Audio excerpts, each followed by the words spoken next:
মঞ্চে সমাগত সমস্ত গৌর ভক্তবৃন্দ কি জয়, অনন্ত কোটি বৈষ্ণব মণ্ডলী কি জয়, দক্ষিণ চব্বিশ পরগনা নিবাসী সমস্ত গৌর ভক্তবৃন্দ কি জয়, ভুবন মঙ্গল হরিনাম সংকীর্তন কি জয়, জয় ভুবন মঙ্গল হরিনাম সংকীর্তন কি জয়, জয় ভুবন মঙ্গল হরিনাম সংকীর্তন কি জয়।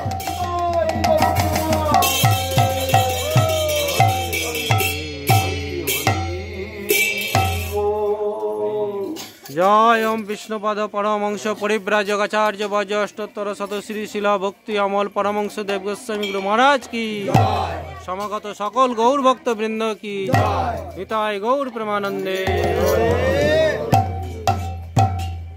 गुरुपाद पद्मे धन्यवाद प्रणाम निवेदन करे सबाई उपस्थित समस्त भक्त वैष्णव मंडली चरणे आमार असंख्य धन्यवाद प्रणति निवेदन रइल तथा समग्र ग्रामवासी भक्तवृंद যারা আমার এই কণ্ঠস্বর মাইকের মাধ্যমে শুনতে পাচ্ছেন আপনাদের সকলকে আমন্ত্রণ জানাচ্ছি আপনারা সবাই এই সভায় চলে আসুন, এই অনুষ্ঠানে অংশগ্রহণ করুন।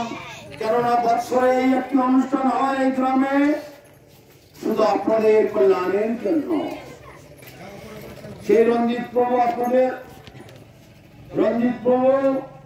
তিনি আপনাদের মঙ্গলের জন্য দ্বারে দ্বারে ভিক্ষা করে এই অনুষ্ঠানটি পরিচালনা করেন শুধু আপনাদের কল্যাণের জন্য, আপনাদের মঙ্গলের জন্য। একবার বিচার করে দেখুন আপনাদের অন্তঃকরণ, আপনাদের বিচার ভাবনা, আপনাদের সমগ্র চিন্তাধারা একটি জলমুখী মায়ামুখী দুঃখময় কষ্টময় অত্যন্ত জ্বালাকর। এই জন্য আমাদের বৈষ্ণব কবিগণ গাইছেন সংসার দাবানল, জ্বলন্ত আগুনের মতো জ্বলে পুড়ে মরছে। বিচার করে দেখুন আপনারা সংসারেতে কেউ সুখে নেই, চিন্তার জ্বালায় জ্বলে পুড়ে মরছে অনন্তকাল জন্ম জন্মান্তর। সেই চিন্তার জ্বালা থেকে, এই জ্বলে পুড়ে মারার হাত থেকে আপনাদেরকে উদ্ধার করবার জন্য, আপনাদেরকে এই মায়ার বন্ধন থেকে, এই জেলখানা থেকে উদ্ধার করে ভগবানের কাছে মানে নিজের বাড়ি নিজের ঘরে নিয়ে যাওয়ার জন্য এই প্রচেষ্টা, এই মহোৎসব। এই মহোৎসবের গুরুত্ব অনেক অনেকখানি। আপনারা হই হই রই রই করতে করতে ব্রিগেড প্যারেড ময়দানে, ধর্মতলার ময়দানে, আরো বিভিন্ন বড় বড় ময়দানে যাওয়ার অনুষ্ঠানে অংশগ্রহণ করছে। সেই সকল অনুষ্ঠানের সারমর্ম শেষ কথা শূন্য। কিন্তু এই যে অনুষ্ঠান, এই অনুষ্ঠানের মাহাত্ম্য অতুলনীয়। ব্রহ্মাদি দেবগণ তার হিসাব করে অঙ্ক কষে তার গুরুত্ব, তার যে প্রয়োজনীয়তা, তার যে লাভ, তাও পর্যন্ত হিসাব করে পারে না। এই ভাগবত কথা, হরি কথা, সাধু সঙ্গ এটি কতখানি গুরুত্বপূর্ণ। জীবনের কোটি কোটি মুহূর্ত চলে যাচ্ছে। শাস্ত্রে বলা হয়েছে জীবনের এক মুহূর্ত সময় যদি যায় কোটি কোটি মুদ্রা দিলেও পাবে না তাহায়। সূর্য সকালে উদয় হয়, এদিক থেকে উদয় হয়, আর সন্ধ্যায় অস্ত যায়। একটা দিন চলে গেল মানে আপনার জীবন থেকে, আপনার আয়ু থেকে একটা দিন বিয়োগ হয়ে গেল। এই কত বলে তারা, সূর্য উদয় হলো, সন্ধ্যায় অস্ত গেল, হিসাব করে দেখেছেন আপনার যে আয়ু ছিল তার থেকে একটা দিন বিয়োগ হয়ে গেল। আপনি উদাসীন, আপনি তাস খেলছেন, চায়ের দোকানে গল্প করছেন, খবরের কাগজ পড়ছেন, সংসার সংসার করে সময় নষ্ট করছেন, কিন্তু একবারও আপনার ভবিষ্যতের কথা আপনার নিত্য কল্যাণের কথা, নিত্য মঙ্গলের কথা একবারও ভাবছেন না। কিন্তু এখানে ভাগবত কি বলছে, এই যে একটা দিন চলে গেল সকাল থেকে সন্ধ্যা পর্যন্ত, আবার সন্ধ্যে 6টা থেকে সকাল 6টা পর্যন্ত আবার একটি রাতও চলে যাবে। কিন্তু যে কয়েকটি মুহূর্ত, 1 ঘন্টা হোক, 2 ঘন্টা হোক, 8 ঘন্টা হোক, 10 মিনিট হোক, যাই হোক, এইখানে যে আপনারা সময়টা দিচ্ছেন, এই সময়টা কখনো ওই সূর্য হরণ করে নিতে পারে না। এই সময়টা কিন্তু ভগবানের খাতায় চলে যাচ্ছে, আর বাকি সময়গুলো সব বিয়োগ হয়ে যাচ্ছে। কিন্তু আপনাদের জীবন থেকে এই সময়টা মায়া দেবী বা ওই সূর্য কেড়ে নিতে পারছে না। কেন? ভগবানের সঙ্গে আপনারা যোগাযোগ করে নিয়েছেন। অতএব এই সময়টা আপনাদের লাভ হয়ে যাচ্ছে। এইভাবে প্রতিদিন আমরা যদি একটু একটু করে আমাদের লাভের কথা ভাবতে থাকি, তাহলে আর কোনোদিন আমাদের তীর্থার জ্বালায় জ্বলতে হবে না, দুঃখ কষ্ট পেতে হবে না। মহাপ্রভু তাই সংক্ষেপে বলে দিয়েছেন, 7 5 মিলি নিজ দ্বারেতে বসিয়া সংকীর্তন করো সবে হাতে তালি দিয়া। 7 5 মিলি কেন 7 5? প্রত্যেকের বাড়িতে 20-50টা লোক থাকে না। অর্থাৎ কারো বাড়ি 5 জন, কারো বাড়ি 7 জন, কারো বাড়ি 8 জন, কারো বাড়ি 2 জন, কারো বাড়ি 3 জন। যাই 2 বাড়ি 3 বাড়ি একসঙ্গে করেও যদি আমরা এক জায়গায় বসে একটু হরিনাম করতে পারি, প্রতিদিন একটু হরিকথা আলোচনা করতে পারি, সেটা আমাদের লাভের অংশ, বিরাট বড় লাভ। এই লাভ যমরাজ এই সময় কেড়ে নিতে পারে না, মহামায়া এই সময় কখনো কেড়ে নিতে পারে না। ওই সূর্য পূর্ব দিকে উদয় হচ্ছে, পশ্চিমে অস্ত যাচ্ছে, সেও আমাদের আয়ু আর কেড়ে নিতে পারে না। কেন? আমাদের এই সময়টা আমরা যে ভগবানের জন্য দিয়েছি। কেন ভগবান দিয়েছে? কি হয়েছে? ভগবান হলেন নিত্য বস্তু, ভগবান হলেন সনাতন বস্তু, ভগবান হলেন শাশ্বত বস্তু। ভগবান অতীতে ছিলেন, বর্তমানে আছেন, অনন্তকাল তিনি থাকবেন। নমস্ত্রিকাল সত্যায়, ত্রিকাল অতীত বর্তমান এবং ভবিষ্যৎ। নমস্ত্রিকাল সত্যায় জগন্নাথ সুতায়। জগন্নাথ মিশ্রের নন্দন গৌর হরি এই কলিযুগেতে আমাদের ঘরে, এই বাংলার মাটিতে, এই বাঙালির ঘরে বিচার করে দেখুন, এত বড় পৃথিবী তিনি কোথাও গেলেন না, তথা এত বড় ভারত কোথাও গেলেন না, উনি বাংলায় আসলেন। আবার কোথায়?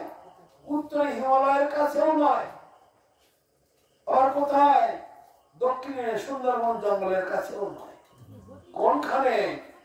ঠিক একটা মধ্যবর্তী জায়গায়, যেখানে বছরে 6টা ঋতু যেন ঠিকঠাক প্রবাহিত হয়, এমন সময় আবির্ভূত হয়েছে বসন্তকাল, যাতে ভক্তগণ আমার জন্মদিন উপলক্ষে ধাম পরিক্রমা করতে আসতে পারে এবং নগর পরিক্রমা করতে পারে, তাদের যেন বেশি কষ্ট না হয়।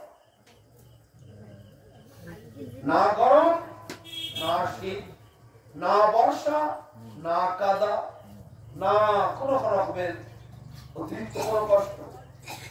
কত সরল, কত সহজ, কত সুন্দর একটা সুযোগ আমাদের করে দিয়েছে। এত কিছু বোঝার পরেও আমরা যদি একটু তার দিকে এগিয়ে না যাই, এই লোকসান আর কোনো কালে পূরণ করা যাবে না। আপনাদের প্রত্যেকের বয়স কারবা 50, কারবা 60, কারবা 65, কারবা 70, তাই কিনা বলুন তো? করলে কি পুনরায় 12 বছর 16 বছর 15 বছর 20 বছর হতে পারবেন? হবে কি? আর হবে না। যে গেল তো গেলই, আর ফিরে আসবে না।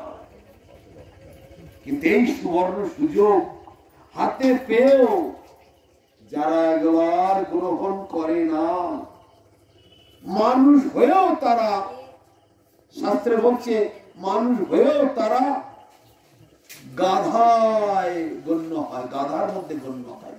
গাধা যেমন নিরন্তর খেটে খেটে খেটে খেটে মরে, এটা ভাগবতের কথা, আমার কথা নয়।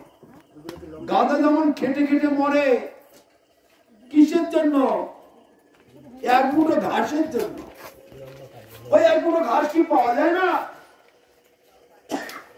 সর্বত্র বনে জঙ্গলে ঘাস লতা পাতা ছড়িয়ে আছে। তো ওই এক মুঠো ঘাসের জন্য নিরন্তর খেটে চলেছে। এই গর্ধবের মতো কেবল পরিশ্রম করে চলেছে। এই সুবর্ণ সুযোগ হাতে পেয়েও যদি গাধার মতো খেটে খেটেই আমার জীবন গেল, তাহলে কিসের আমি বুদ্ধিমান? আমাদের বৈষ্ণব কবি গাইছেন, সংসার সংসার করে মিছে গেল কাল, লাভ না হইল কিছু ঘটিল জঞ্জাল। শেষকালে বিচার করে দেখুন তো, শুধু জঞ্জাল তৈরি করে গেলে। আজকে একটা উৎসব হচ্ছে, বাড়িতে দুটি সুপুত্র আছে, তাদের দেখা নাই, তাদের দেখা নাই গো, তাদের দেখা নাই। বাবা তোমরা একটা অনুষ্ঠান করছে, সুপুত্রের দল, তাদের কোনো পাত্তাই নাই। এই তো তোমাদের সংসার। যেমন তোমাদের সুপুত্র, তেমনি আসছে একটি করে সুপুত্রীর দল। একেবারে জানে আমেরিকা থেকে সব বড় বড় ডিল নিয়ে এসেছে, শ্বশুর শাশুড়ির উপরে লাঠি ঝাঁটা জুতো তুলতে চলে যায়। এই তো তোমাদের সংসার। এতেও কাজকে হয় না। প্রত্যেকের ঘরে ঘরে এই বিচার, শুধু এই ঘরের কথা বলছি না, প্রত্যেকের ঘরে ঘরে এইগুলো আমি দেখতে পাই। তাই বলছে কিসের সংসার? এই ছায়াবাজি প্রায়। ছায়াবাজি মানে কি? ওই সিনেমা কালী পুজোর বাজি, আহা কি মধুর কি মধুর, বুস করে ফিরে না। এই আছে তৈরি, এই তো সংসার। কোথায় সে রূপ যৌবন? বিয়ের সময় তখন তো খুব মজা হচ্ছে, তারপরে বাসর ঘর, তারপরে হানিমুন। ওরে বাবা কি বড় আনন্দের মজা! কোথায় গেল সব মজা? ফুরিয়ে গেল। তারপর লাঠি ঝাঁটা জুতো, দা কুরুল বটি, এই নিয়ে মারামারি। এই তো তোমাদের সংসার। তাই বলছে কিসের সংসারে? ছায়াবাজি প্রায়। আর ইহাতে মমতা করি বৃথা দিন যায়, দিন যায় মিথ্যা কাজে। নিশা নিদ্রা বসে, নাই ভাবো মরণ নিকটে আছে বসে। এ দেহ পতন হলে কি হবে আমার? কেউ সুখ নাকি দেবে পুত্র পরিবার। গর্ধবের মতো আমি করি পরিশ্রম, কিন্তু কার লাগিয়া তো করি না ঘুচিল ভ্রম। আমার ভালো মন্দ খাই, হেরি পরি চিন্তাহীন, কিন্তু নাহি ভাবি এ দেহ ছাড়িব কোনদিন। যে কোনো দিন এই দেহ ছেড়ে চলে যেতে হবে, কিন্তু তার মাঝখানে কাম ক্রোধ লোভ মদ মোহ মাৎসর্য আমাদেরকে জ্বালিয়ে পুড়িয়ে খাচ্ছে। আমরা তাদের দাস, আমরা কামের দাস, আমরা ক্রোধের দাস, লাভ পূজা প্রতিষ্ঠার দাস। কিন্তু আমাদের স্বরূপ সেটা নয়। জীবের স্বরূপ হয় কৃষ্ণের নিত্য দাস। আমরা হলাম কৃষ্ণ দাস, জীব নিত্য কৃষ্ণ দাস। তা ভুলে গেল, এই দোষে মায়া তার গলায় বাঁধিল। কিরকম করে? পিশাচি পাইলে যেমন মতির জন্য হয়, এই মায়াগ্রস্ত জীবের হয় সেবা উদয়। পিশাচি পাইলে মানে ভূতে ধরলে, ভূতে ধরলে যেমন ভূতের কি দশা, তার নাম জিজ্ঞেস করলে বলতে পারে না, তার বাড়ি কোথায় জানে না। আমার তো ওজা বুঝি বলে ওজা টোজা আছে, ডেকে আনলে তখন সেই ভূত জব্দ করা মন্ত্র টন্ত্র দিয়ে তখন ডেকে নিয়ে বসায়, তখন অগ্নিবান সর্ষেবান কি কি বান আছে সব মারতে মারতে যে তখন জব্দ হয়ে গেল, গ্রমশাই করতে লাগলো। বল কোথা থেকে এসেছে? তখন সে বলে আমার নাম এই। বল তোর নাম কি? তখন নাম বলে কোথায় ছিল এতদিন? আমি পাবলা গাছে থাকতাম, ওই তাল গাছে থাকতাম। এই যে গ্রাম অঞ্চলে যেগুলো খুব ভালোই সবাই জানে, এক এক করে সব ভূতে ধরা রোগীর মতো সকলের অবস্থা। সেখানে এত ভালো মঙ্গলের কথা বলা হচ্ছে, কার গ্রাহ্যই হচ্ছে না। কেউ গল্প করছে, কেউ ছেলেগুলি নিয়ে আদর করছে, কেউ ঘরে বসে টিভি দেখছে, কেউ মোবাইলে নিয়ে গেম খেলছে। এই তো সব, এই তো কলি,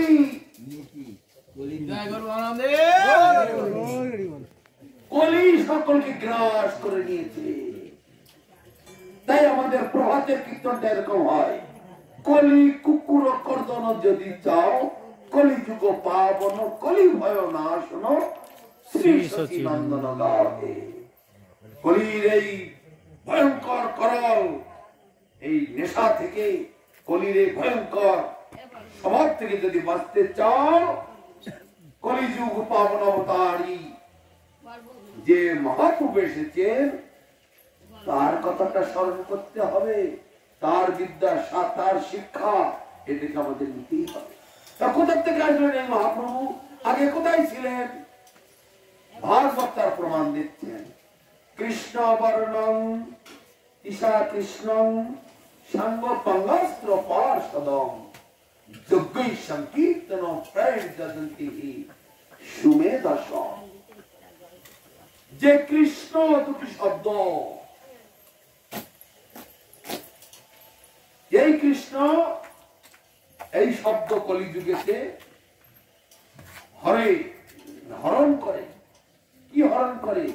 মায়ার প্রভাব। তাই বলে হরে কৃষ্ণ। আবার হরে কৃষ্ণ মানে রাধা কৃষ্ণ।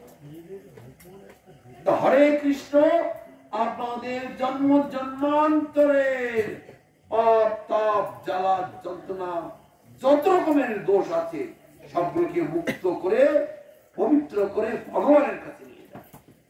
কৃষ্ণ বর্ণম ঈশা কৃষ্ণ, সেই কৃষ্ণ সাঙ্গ পাঙ্গাস্ত্র পার্শ্বতম।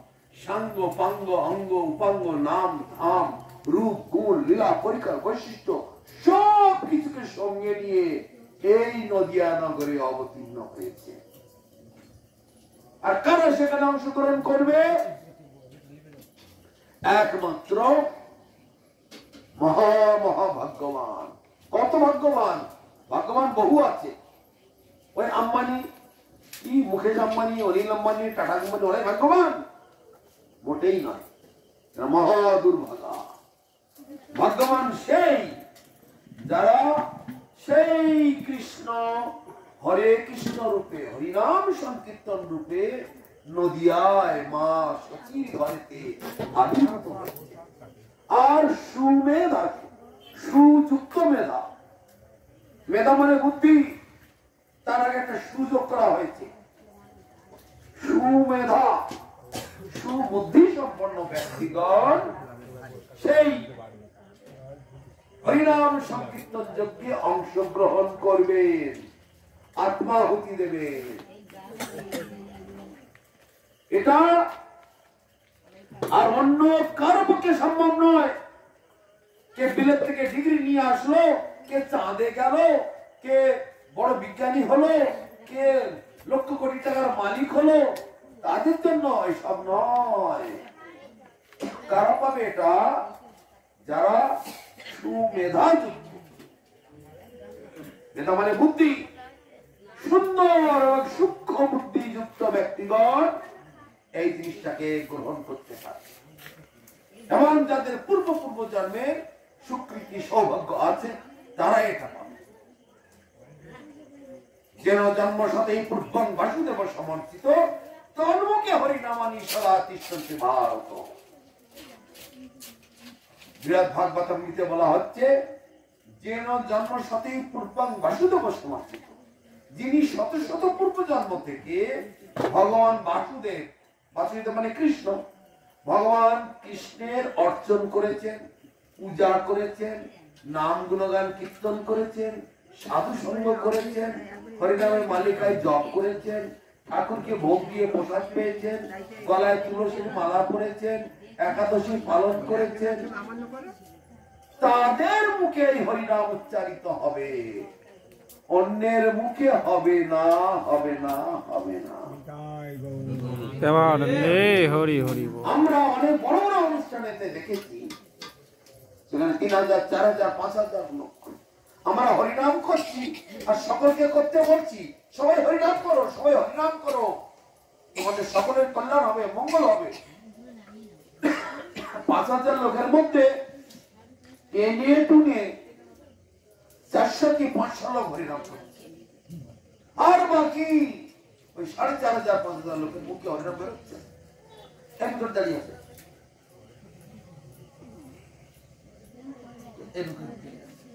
নানা ভঙ্গি নিয়ে মুখ খুলতে তাদের যেন ভাসু শ্বশুরের নাম বেড়ে যাচ্ছে। এইরকম তাদের পাপে ভরা, পূর্বপুরো জন্ম থেকে যারা হরিনাম করিনি, সাধু সঙ্গ করিনি, ওই রকম স্বভাব নিয়ে মরেছে, তাদেরকে ভগবান ওই রকম বানিয়ে দেয়। যা এবার ছাগল হয়ে জন্মা, এবার গরু হয়ে জন্মা, কুকুর হয়ে জন্মা, আর হরিনাম তোদের করতে হবে না। হাত দিয়েছিলাম, ঠাকুরের সেবা করিসনি, ফুলের মালা কাটিসনি, মন্দির মার্জন করিসনি, আর হাত দিতাম, এবার আর হাত লাগবে না, হাতে জায়গায় পা দিয়ে দেবো। তো দুটো পা, দুটো পা, 4 পা হয়ে গেল। ছাগল হলো, ভেড়া হলো, গরু হলো, গাধা হলো, মোড়া হলো। মুখ দিলাম তো হরিনাম করলি না, ঠিক আছে, মুখ আর লাগবে না, এরপরের জন্য মুখটা তো দরকার নেই, হরিনাম করতে হবে না, এরকম মুখ দেবো, ওই অন্য মুখ দিয়ে দেবো। সেই জন্য সবাই হরিনাম করতে পারে না, যাদের পূর্বে করার অভ্যাস আছে তাদের মুখে হরিনাম বের হয়।